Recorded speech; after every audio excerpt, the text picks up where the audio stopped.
sırada Türkiye ve Pakistan söz konusu. Türkiye'ye İran gibi yapamazlar. Amerika'nın jandarmasıydı İran. Önümüzde zayıf bir İran var. İsrail, İran'da hedeflerine ulaşacağını zannetmiyorum. Ama İran'da kaos çıkar mı? Çıkar.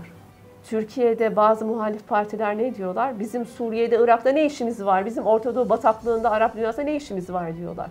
Türkiye Arap dünyasından çekildiğinde ne demek bu? Bölgede tek güç artık İsrail haline gelecek. Zaten İsrail'in istediği şey bu. Suriye'de İsrail'in kontrolüne geçecek bu durumda.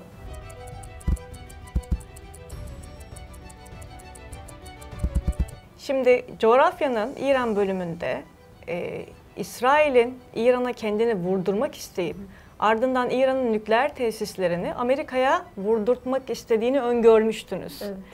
Sırada ne var? Bizi ne bekliyor hocam? Şu an İsrail'in yapmak istediği şey İran'ın silah sistemlerini ortadan kaldırmak. Çünkü şöyle bir şey yaşadık geçtiğimiz aylar boyunca 7 Ekim'den sonra.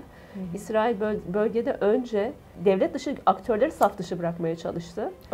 Örgütleri. Akabinde artık düzenli ordulara sıra geldi. Bu açıdan İran önemli bir tehditti. Çünkü nükleer çalışmalar yürütüyordu ve ayrıca balistik füze sistemleri vardı İsrail'i vurabilecek olan. Dolayısıyla ilk görünür hedefleri İran'ın nükleer kapasitesini ve balistik füze kapasitesini ortadan kaldırmak. Ama asıl niyetleri, ki bu yıllardır, uzun yıllardır var olan bir hedef, mevcut rejimi devirmek. Ve şimdiye kadarki süreçte İran'da rejim dışı muhalefete izin verilmediği için, dolayısıyla içeride muhalif hareketler örgütlü değil.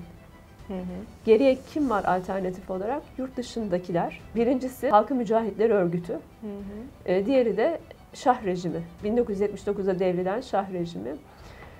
Uzun yıllardır, hatta Trump'ın ilk döneminde de her iki güç üzerinden de bir nabız yoklaması gerçekleşmişti. İsrail 7 Ekim'den sonra İran Şahı'nın oğlunu bu göreve getirmek için artık iyice havaya sokmuştu. Zaten 2024'ten beri böyle bir hazırlık söz konusuydu. Şu an İran'ı vurarak aslında düşünceleri 10 günde mevcut rejimi devireceğiz hayalindeydi İsrail. Tabii ki böyle bir şey mümkün değil. Ancak şu an yaşanan İsrail bu geçtiğimiz 11 günlük süre boyunca devlet kurumlarından ziyade devrimi ayakta tutan kurumsal yapıları aslında ortadan kaldırmaya daha ziyade odaklandı. Yani o İslam devriminin kurumlarını ortadan kaldırmaya odaklandı. Çünkü bütün kurumları ortadan kaldırsa Şah'ın oğlu başa geldiğinde devleti nasıl ayakta tutacak? Dolayısıyla aslında şu an İsrail bir bakıma mıntıka temizliği yapıyor.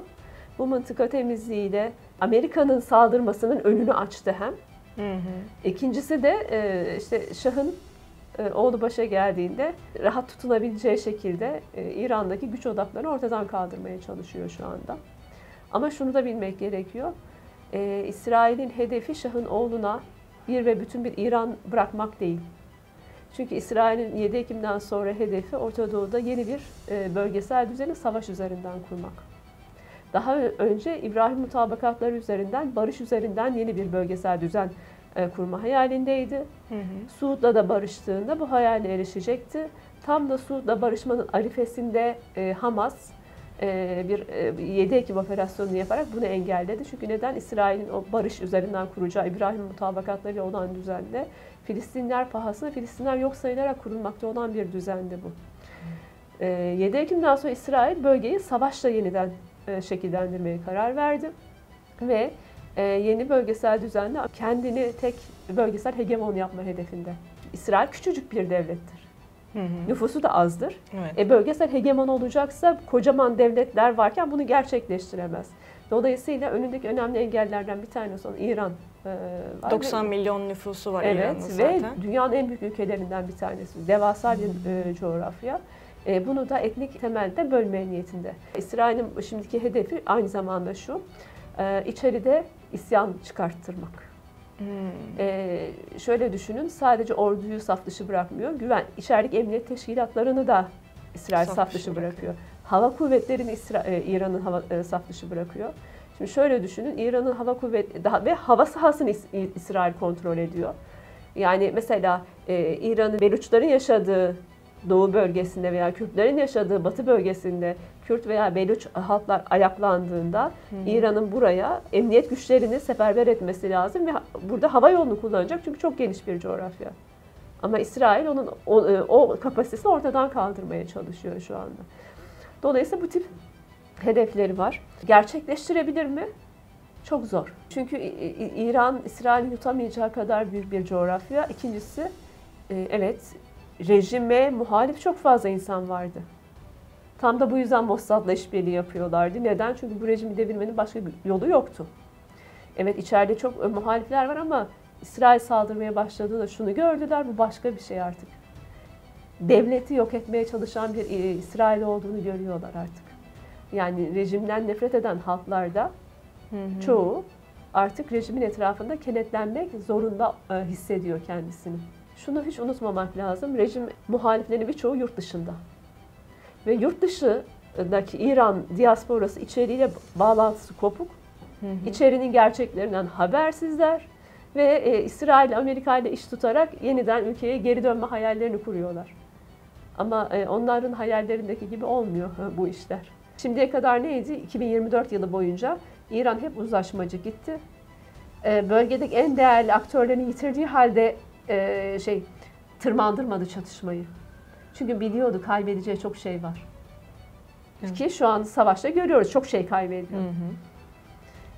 Ama şimdi İran'ı yok etmeye, rejimi yok etmeye kalktıklarını gördüklerinde artık İran bütün gücüyle İsrail'e saldırmaya başladı. Şimdi 2024'te o saatler boyunca süren füzeler ne kadar yavaş gidiyordu değil mi? İsrail'e atıldığında zaten Ürdün topraklarına falan bertaraf edilmişlerdi. Ama şimdi İran elinde güç olduğu halde kullanmadı bakın. Savaş olmasın. Ama şimdi ne? 5 dakikada varan balistik füzeler kullanıyor. Ve İsrail'in gerçekten çok fazla yerini vurdu. Çok fazla stratejik noktasını vurdu. Nüfus kaybediyor en başında. Tabii ki nüfus kaybediyor ve İsrail nüfus kaybetmemek için kapıları kapattı gidemezsiniz diyor halkına.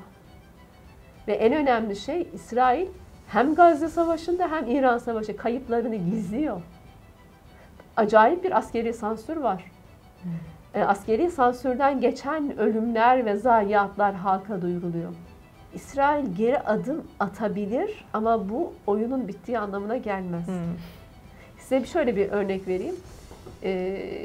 2006 yılında da 2005-2006'da yani Amerika, Afganistan ve Irak'ta rejimleri devirdikten sonra İran'ın önü acayip açıldı.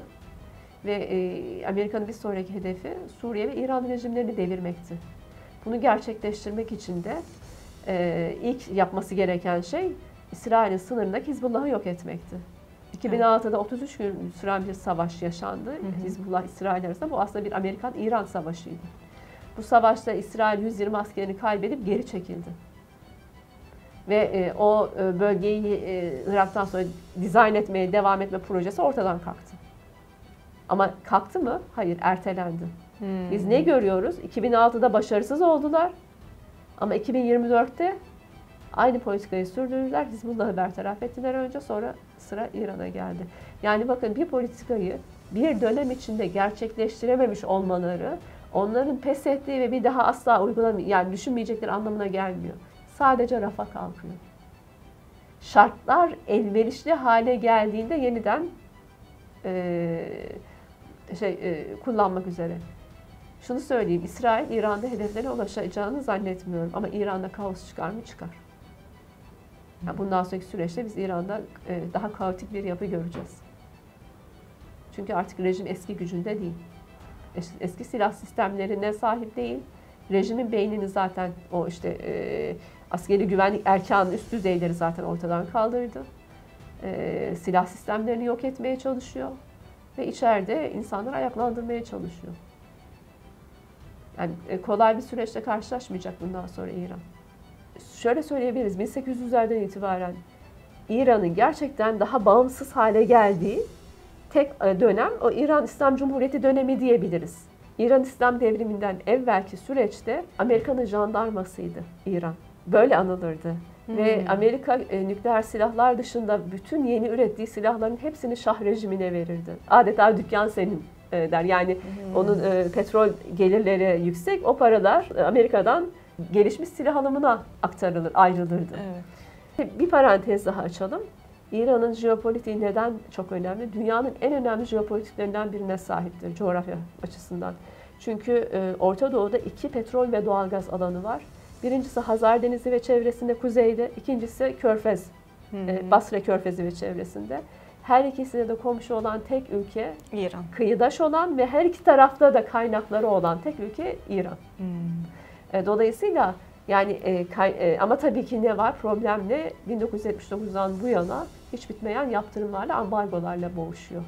Bakın eğer o yaptırımlar ve ambargolar Batı'nın kalkarsa İran çok güçlü bir devlet olmaya adaydır. İsrail'in bir politikası vardır, hiç değişmeyen. Savaşlarında da ateşkes veya müzakerelerinde de veya barış müzakerelerinde de muhatabını tek tek yemeye çalışır. Bir arada değil. Şimdi biz 7 Ekim'den sonra herkes İsrail'le savaştan kaçtı.